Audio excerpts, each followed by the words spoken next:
up, everybody? Welcome to the Fellaship Hall. I'm your boy Big Ham, aka Ralph, and I got my fellas with me. I got Kid, twin number one, and our moderator Keith, twin number two. Fellas, go ahead and say hello to the shippers.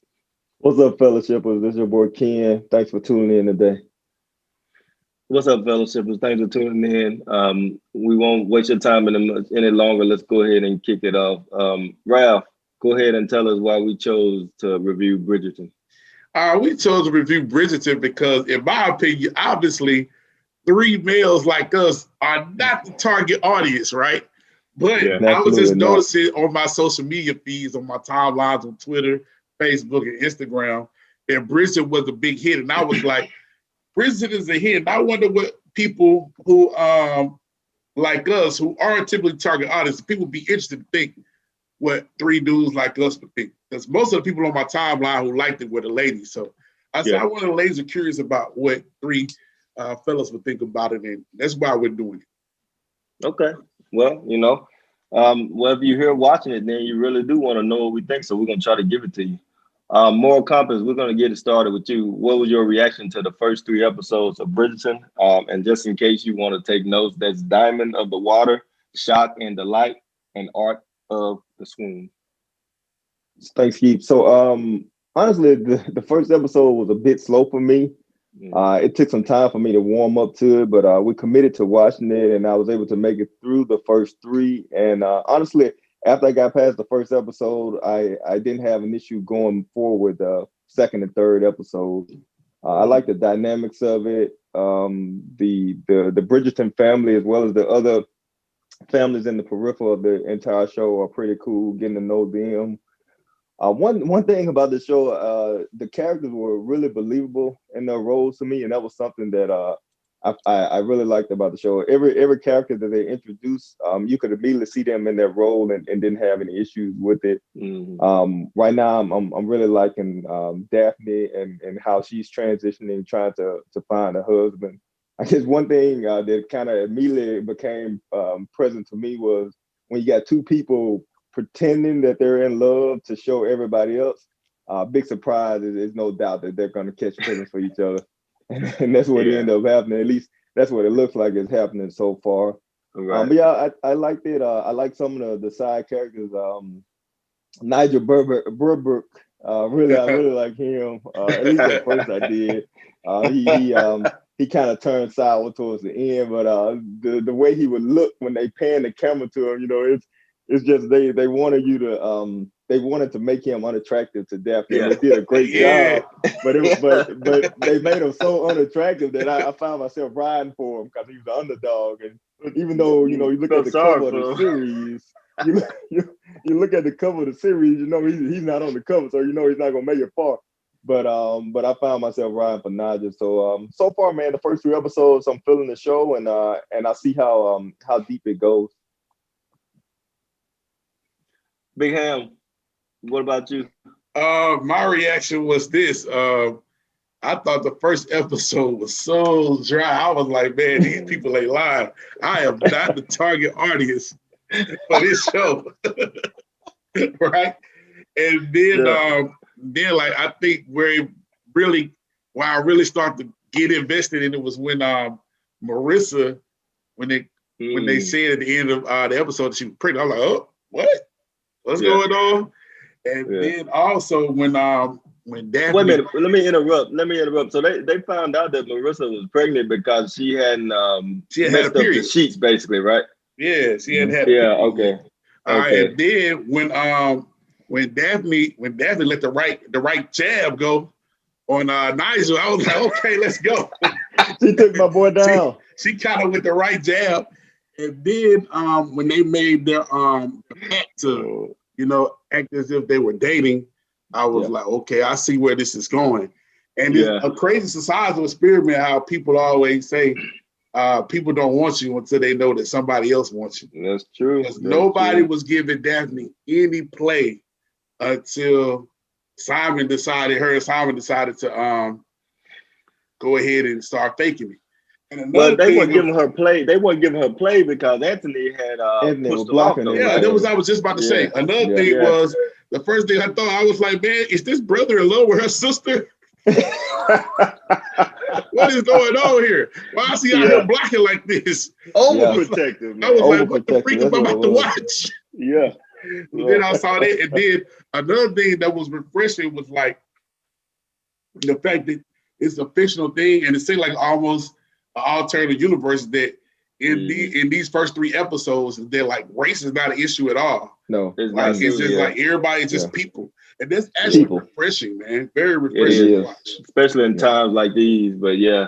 You good, Ham? You got any more?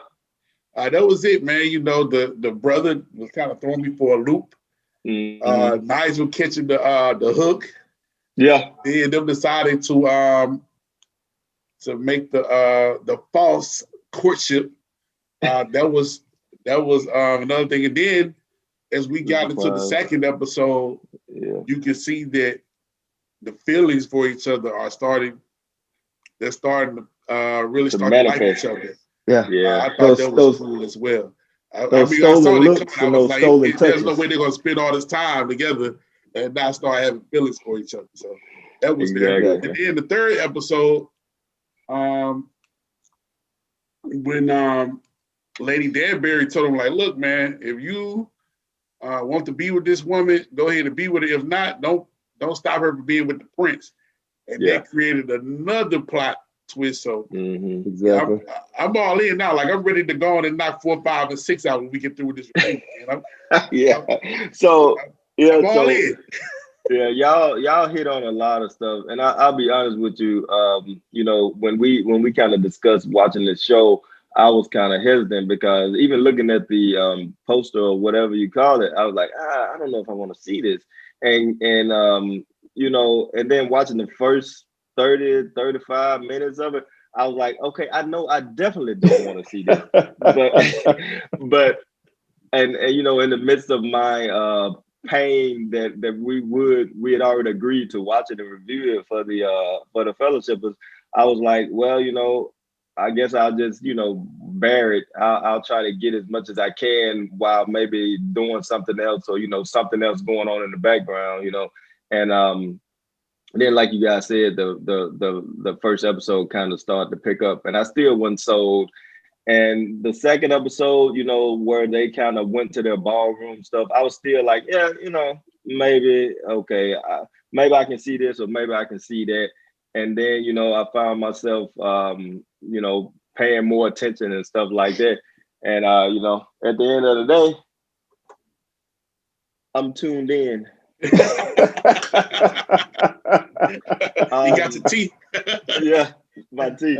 But it was good. You know, I must admit it was better than I anticipated. You know, I feel like that we can have good conversation about it. Raph hit on a good point about, you know, race doesn't play a factor in this. You know, in an ideal world, that's how we would hope it to be.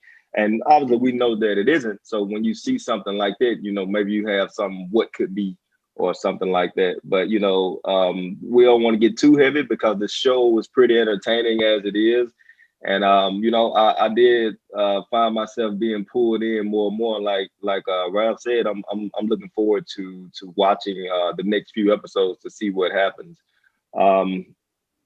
Kendrick didn't mention much about the third episode, or at least specifically, but I do wonder what's going to happen now that Simon has, you know, kind of ended it and drew a line in the sand, but only for her good. So that even more showed that his love for her.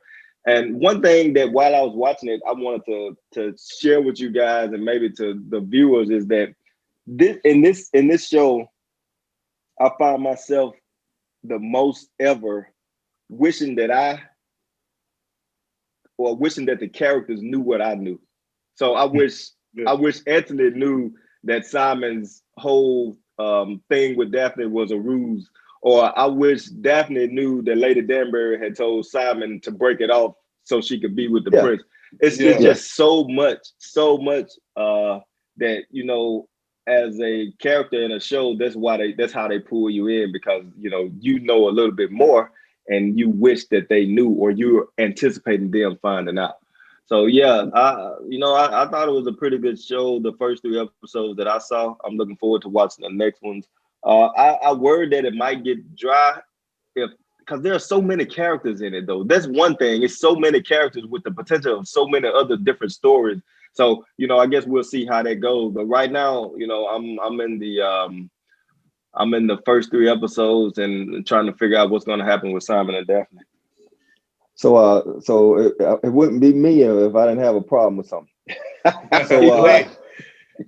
So here's my thing. Like I know the people that have gotten through the first 3 episodes, they got a bad taste in their mouth for Nigel and me included. But like I said, I was riding with Nigel at the beginning, and so my biggest pain point so far in the writing is that in the meadow or the field or garden or whatever it was when Nigel got fresh and overstepped in his attraction to Daphne and she punched him. She knocked him out, right? Cole knocked him out, laid him out, laid my boy out, right? And he made his first mistake. He definitely overstepped. But then later on in the either the second episode or midway through the 3rd episode when he tried to talk a little too harshly to the Duke of Hastings, the Duke headbutted him. The Duke headbutted him and then punched him a couple times. And Nigel was still up now. And I'm not saying that the Duke's supposed to be stronger than Daphne, but think about it. We didn't already had 2 scenes with the Duke in a boxing ring practicing. So if anything, he should be able to throw a punch. And if Nigel's chin is that weak, the Duke should have been able to knock him out also. So that was a little gaff. And it might have just been my pride hurt because they beat up my boy like that in two different scenes. Yeah. But I didn't care for that. I mean, if you're gonna make it realistic, Hastings should have been able to knock Nigel out too. Hey, I mean that's a good point. Obviously, we saw that, but one thing I'll try to say that maybe can save a little face for the writers is that maybe he didn't expect it from Daphne, so it caught him off guard, where he was getting tuned up with the Duke, so his chin was a little bit stronger. But if he wasn't really expecting from Daphne, you never expect a headbutt, man. A random headbutt. Duke didn't even cock back. He just went straight forward, man. Nuh-uh. But should have been knocked out. Now I will say this: it was 2 things. Number one, Daphne caught him right on the chin, so at the weak spot where the nerve is, and the headbutt caught him, kind of nose and eye level. So that was it. And then they had to make it to where Nigel gave him enough blows to where he was going to pick bruised all up. Well, Duke gave him enough blows. I mean, when Simon gave him enough blows to be bruised all up, because he came out there the next day. I was like, why is he out there looking like that? And then another thing was, what tripped me out is when Simon is in there sparring with old boy is cleaning him up. He don't hold back. Simon is not landing a punch. He landed a punch and he get cleaned up by old boy. Yeah. So I was like, boy, I would hate to see Nigel in there with dude. Mm-hmm. But then when Anthony got in there with him for a while, Simon was setting Anthony straight too. So I thought probably clear different skill levels among those 3. Yeah.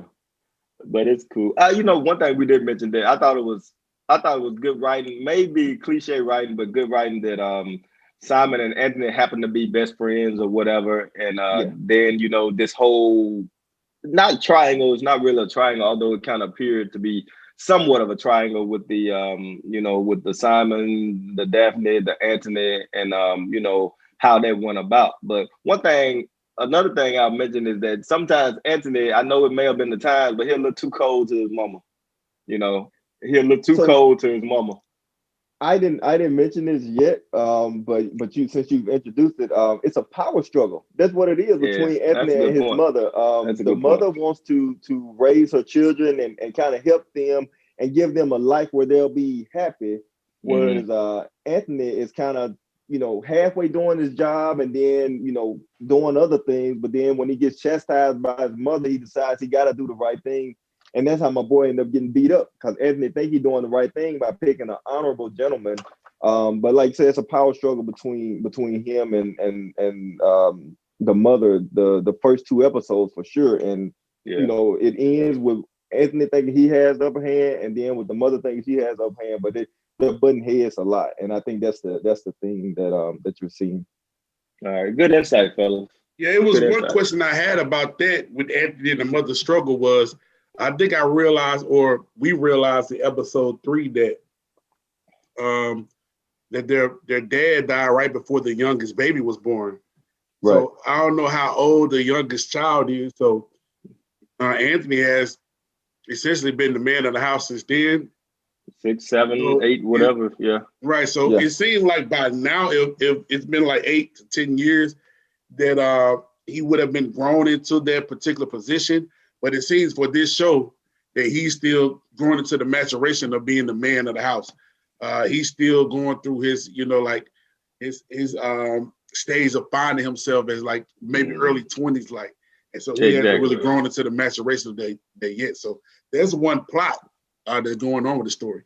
As far as the writing, man, I think, like how we can watch Power, we just notice those gaps immediately. I didn't really notice anything. I think the biggest thing that we got is what Ken said. Like, I'm trying to think of something else. Yeah. I mean, everything was cool. Like even with Lady Featherington sending that false letter. Yeah. That was perfect. Like I didn't even see that coming. That was perfect. I actually thought it was real. So I mean, I haven't found any problem with the writing so far. Yeah, I think that's what they wanted us to think. Yeah. Yep, like I said, the characters are believable, and that's what you want from a TV show. And I think that's how it was. We were able to get over that hump of the first episode because everybody is believable. And then, like you said, Ralph, about the whole black and white thing, its color is irrelevant. At least up to this point, color has been irrelevant, and we're just seeing people in their roles. Oh no, one real quick thing that I don't understand is how do you get a title and what makes you a lady and what makes you not worthy to marry into the society? Like with Anthony doing his little escapades with the opera singer, I think her name is Sierra. Why isn't she good enough for him? Like, she's an opera singer. All these people pay money to go hear her sing. So why wouldn't she be considered good enough for him? And then you have all these ladies going to the balls and stuff, and they're coming out that they're worthy to be married to somebody with a title, but this lady isn't. Yeah, so, that was one thing I said I need to do, was to do some research on what's a duke, what makes a person a duke, what's a count, what makes a person a count, because and what those particular parts of society, those particular titles mean as far as their place in society. I want to do a little research there before I go ahead and knock out episodes 4, 5, and 6. Because that's one thing that's good about the show, man. It's encourage you to learn something. Encourage you to learn. Yeah. So that's cool as well. Yeah, so that's a good point, Ken, that you brought up. And your answer, Ralph, is like probably the best answer for people that want to learn is to look it up. And I think that's a deeper level. But I think on the surface level of the show, to answer your question, Ken, in my opinion, is that, it depends on the family that you happen to be born in. So bit of luck, just like in the real world, whatever family you're born in, just like in the English or the British or whatever, kings and queens, if your dad was a king and you son, you're gonna be king, or the firstborn son or whatever. So I think that's one. But I also feel like that with this show, that it also depends on if nothing has sullied your name, or if nothing has if you're a lady and you didn't get caught along with some man or something, then you didn't have a chaperone or something like that, then that also kind of like takes away your, I don't know, your desire, your title or whatever. Status, so I think maybe status. Yeah, maybe we'll find out in the next few episodes. But like you said, it's been pretty good writing. And I'm looking forward to the next few episodes. All right, guys.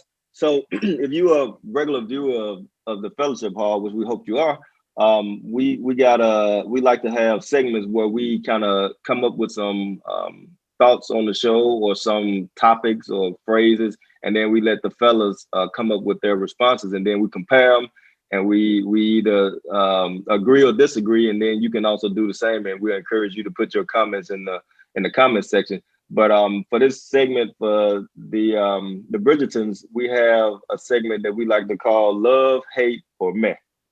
And what we want to do is pick some characters from the 3 episodes that we saw, whatever you saw, let us know who you loved, who you hated, and who you were. Yeah, I can do without this person or take them or leave them. So, Ken, we're gonna start with you. Who did you love from the first 3 episodes of the Bridgerton? I think right now I'm gonna ride with the Duke. The Duke of Hastings, man. He came onto the scene on his horse. No, I take that back. He came in on a steed, riding it and all cool and stuff like that. Had his little flask, came off the horse and he, he's cool and we learn about his backstory and he had a tough childhood and the way he grew up and still became a man and stuff. I like him and one thing about that Joker, when he walks around with Daphne and stuff in the balls, my dude doesn't walk; he saunters. That's how he does. He saunters through the room like a horse. Yeah, like he got that perfect posture. And then his shoulders, his feet don't really move. His shoulders just kind of do the moving for him as he walks to death. So he say he saunters. He saunters. The Duke of Hastings, right now he's my dude. Yeah, that's a good one. I think that's an obvious one, and I definitely have no problem with that. And I think that since I'm talking now, I go ahead and give my love, which I think will probably not surprise people, but it is not the Duke, even though the Duke is a favorite of mine. I think mine is going to be the obvious choice, which is right now I love Daphne. I feel like that she has to be in a position that she was groomed for, raised for, and then at that time in the world or that time period anyway, that was the process, and she's playing her role as her mother wants her and as she's expected to. And that's one thing about her. I feel like that her sister Eloise is kind of like wanting to chart her own path, which is admirable. And maybe in the next few episodes we'll see something about her or whatever she's trying to do. But right now, I feel like that Daphne she's staying the course, but she's also like going back and forth with the Duke, which I can appreciate. So right now, I think that it's probably the most obvious choice. But that's how I feel about the first 3 episodes, and I'm gonna say my love right now is Daphne. All right, Big Ham, finish it off. Man, and my love, bro, is Eloise. Eloise is my love, and I'm gonna tell you why. You kind of said some of she's out to chart her own path, but me, I feel like Eloise is just real. You know what I mean? Like in this society here, everybody is so about being prim, proper, and mannerly. Eloise cuts straight to the chase, and Eloise, one of the most poignant scenes, and I think it was episode 2, where she called out Daphne on, "You're scared." Like, you got all these suitors now. You're the diamond, but you're scared. You don't really know if you want to do this.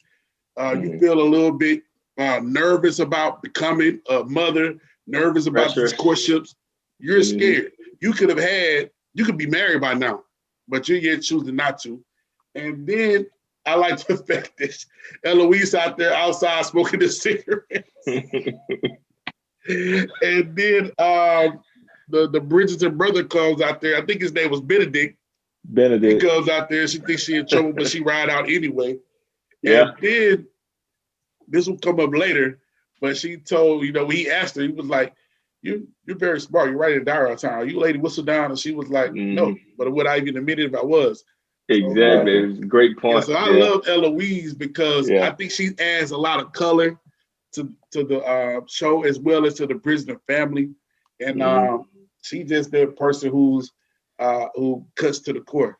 So hey, great choices for both of you guys. And Ralph, back to your Eloise real quick. I'll make 2 quick comments. I think one good thing about Eloise is she kind of brings the modern woman's mindset into the show that's back in the olden times. And also Eloise got that talking voice that sounds like Adele's singing voice. Deep, raspy. Yeah. Raspy. She's a strong alto. Exactly. All right, so let me go with my hate first, man. Let me go with my hate. Go for it. And the person that I hate the most in this show, and I hate him, and later on the show, it was a scene that brought me joy, is the elder Duke of Hastings, Simon's father. Oh man, I absolutely abhor that dude, man. First of all, your wife is in there. Yeah. You can see that everyone was worried about the wife's health. Yep. And all he is sitting there screaming about is, did she give me a son? Yeah. Mm-hmm. You know what I'm saying? Times, so like, you are just like lacking empathy. You are just like a black hole of emotion. And then you get this son you wanted to covet all your life. And the minute that a toddler child is not the picture perfection that you want, you just ostracize him, and everybody thinks the boy dead. Everybody think your son's dead.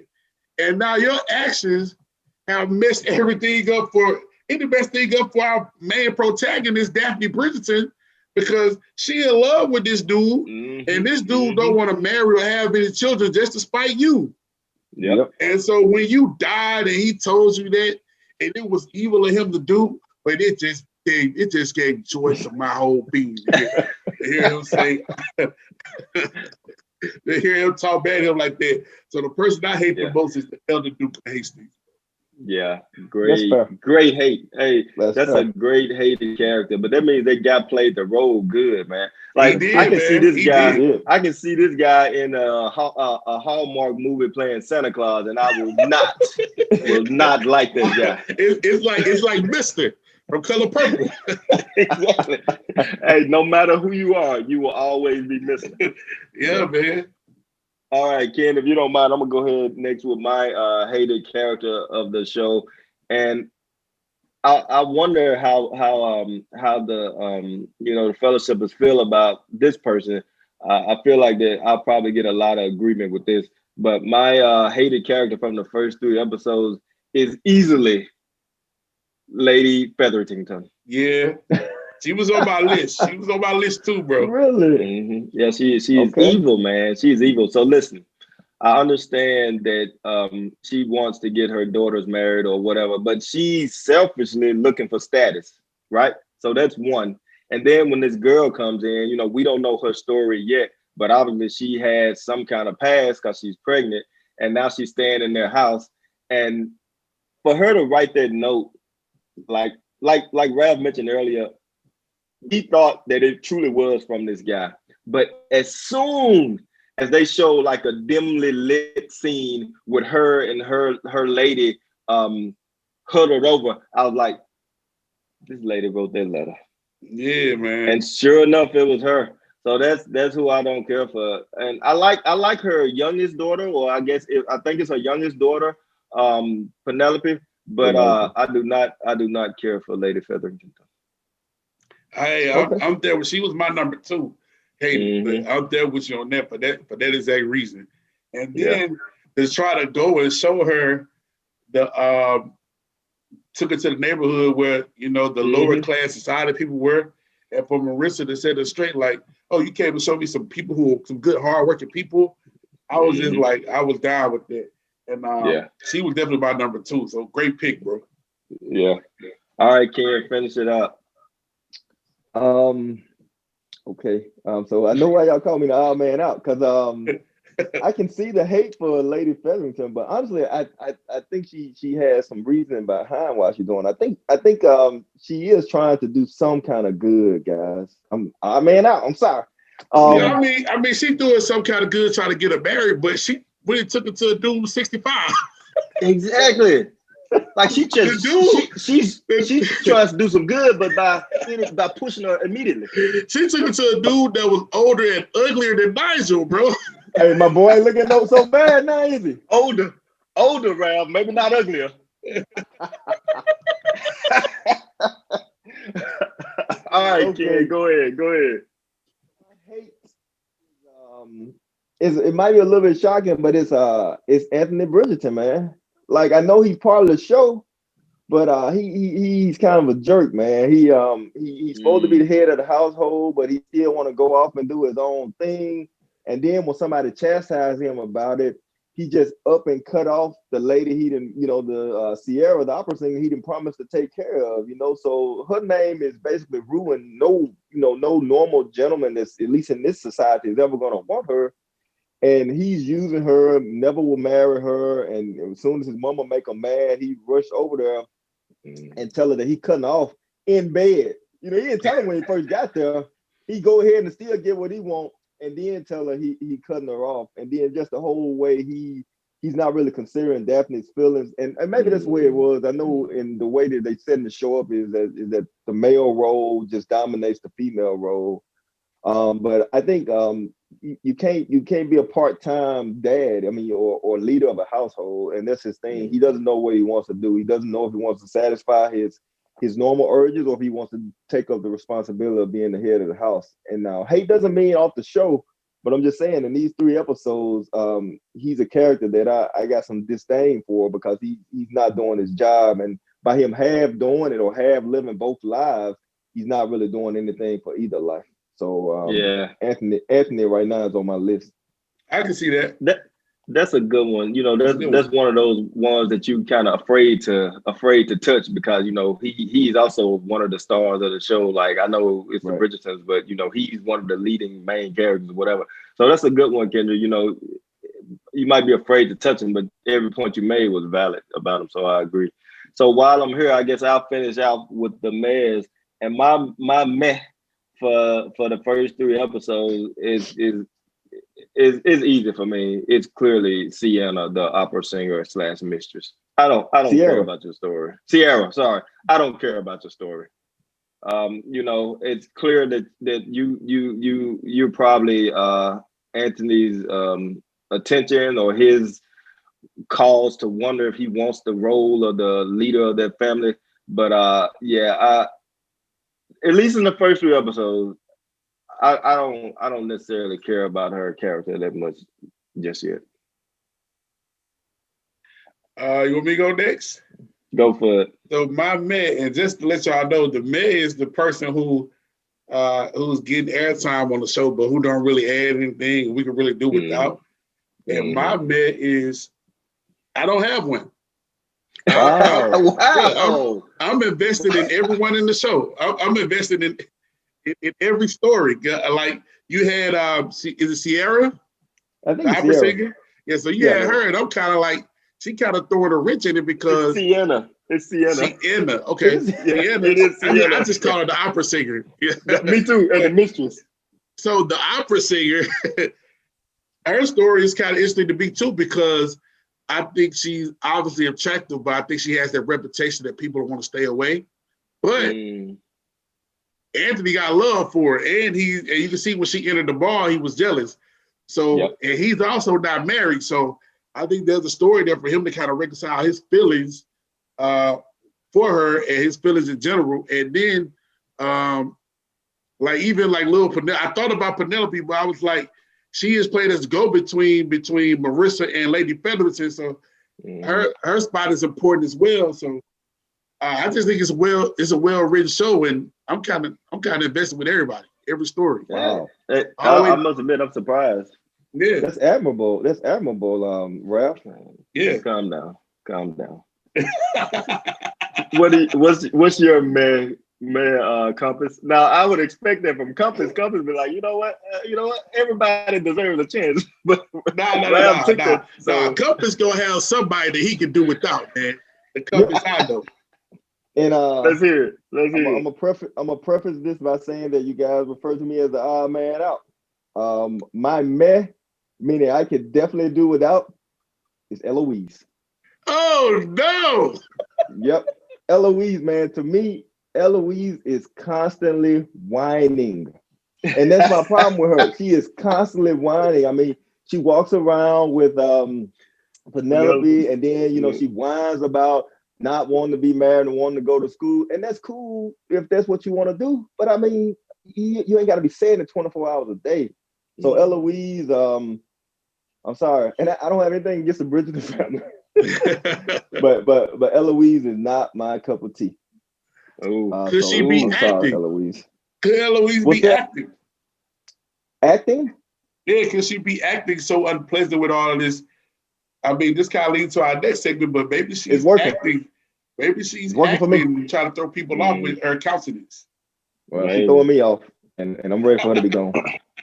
Well, Compass, I unfortunately have to say that Eloise was number 2 on my list. Oh man, there you go. Yeah. So first 3 episodes. Out then. Who knows? What is it? 10 episodes? So she may grow on me, but I think it's only 8 episodes. Man. Is it 8? Yeah. Okay, 8 episodes, man. She yeah, I'm like, the single one, but Eloise was close. Yeah. Yeah, I don't feel like that about anybody. I'm all in, man. I'm all in. Well, I hope you guys enjoyed that segment and either agreed or disagreed with us, but let us know. And our last segment of the Bridgerton review is going to be, who do you guys think Lady Whistledown is? All right, so Lady Whistledown, after 3 episodes, I think Eloise is Lady Whistledown. And I think that even though I feel like the show was trying to make me think that.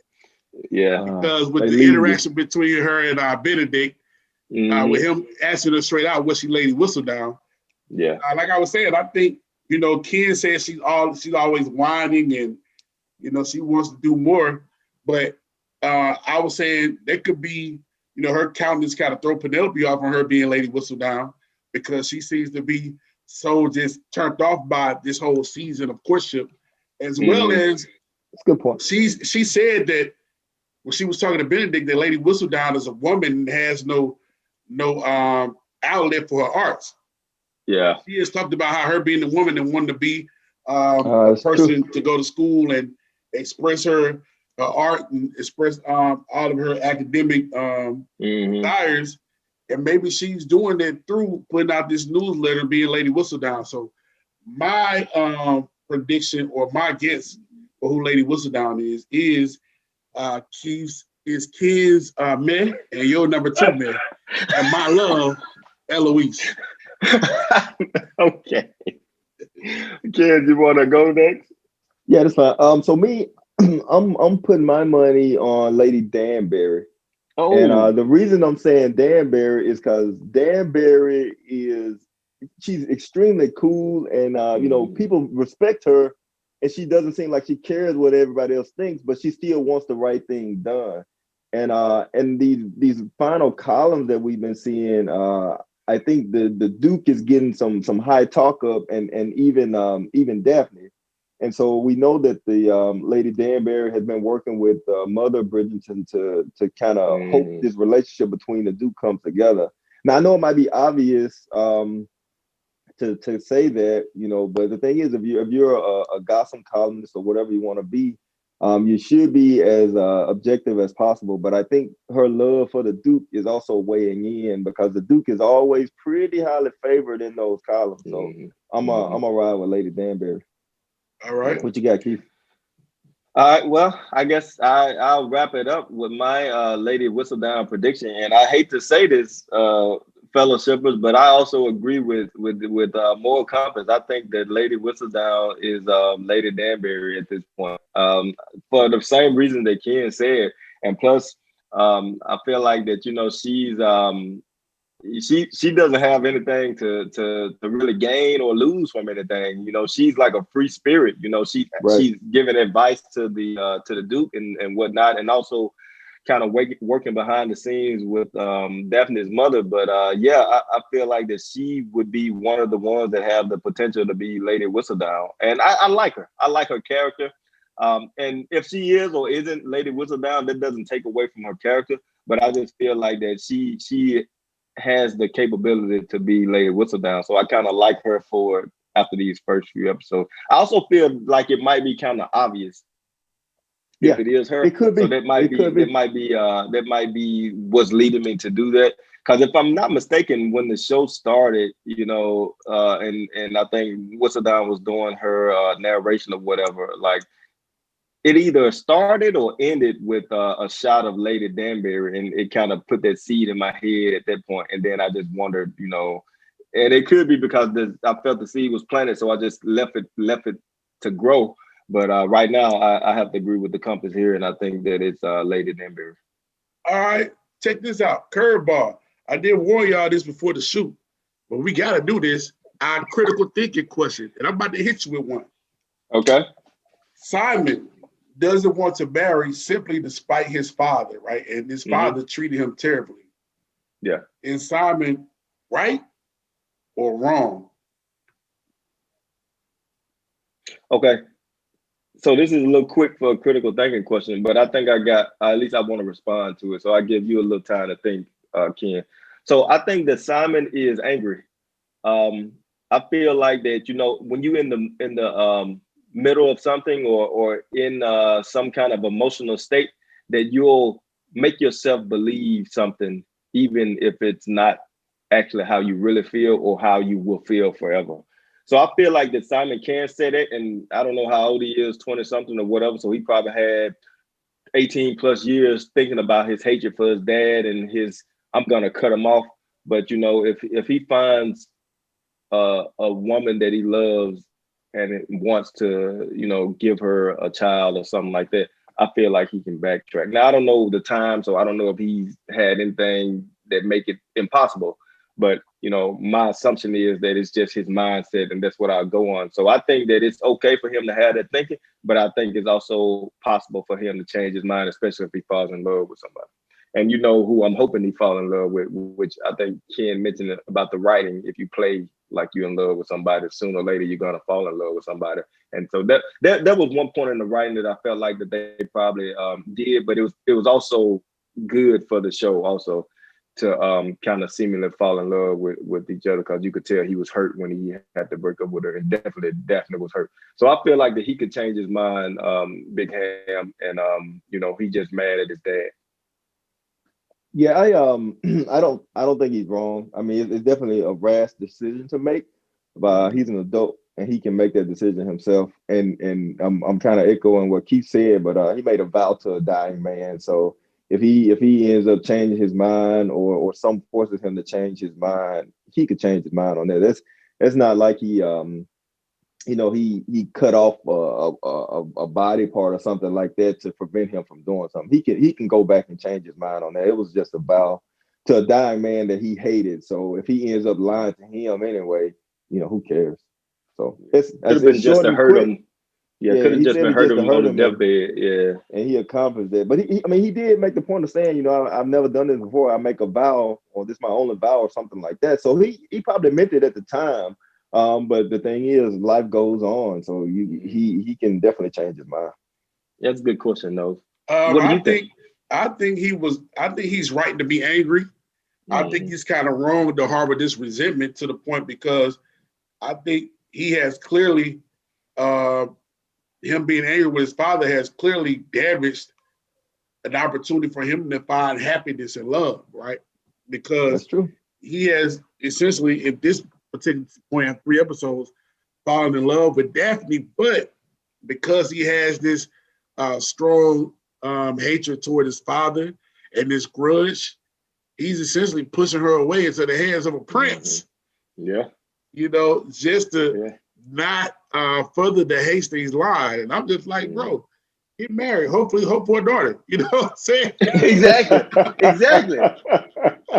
But so yeah, but I think he's absolutely right to be angry, man. You know, as a father now, I just couldn't imagine having a child and treating them in the way that the elder Hastings treated Simon. But I think once you get into, once you get into the point where you can't forgive and you start to harm yourself, that's when it becomes, you tear the line from being right about something to being wrong about something.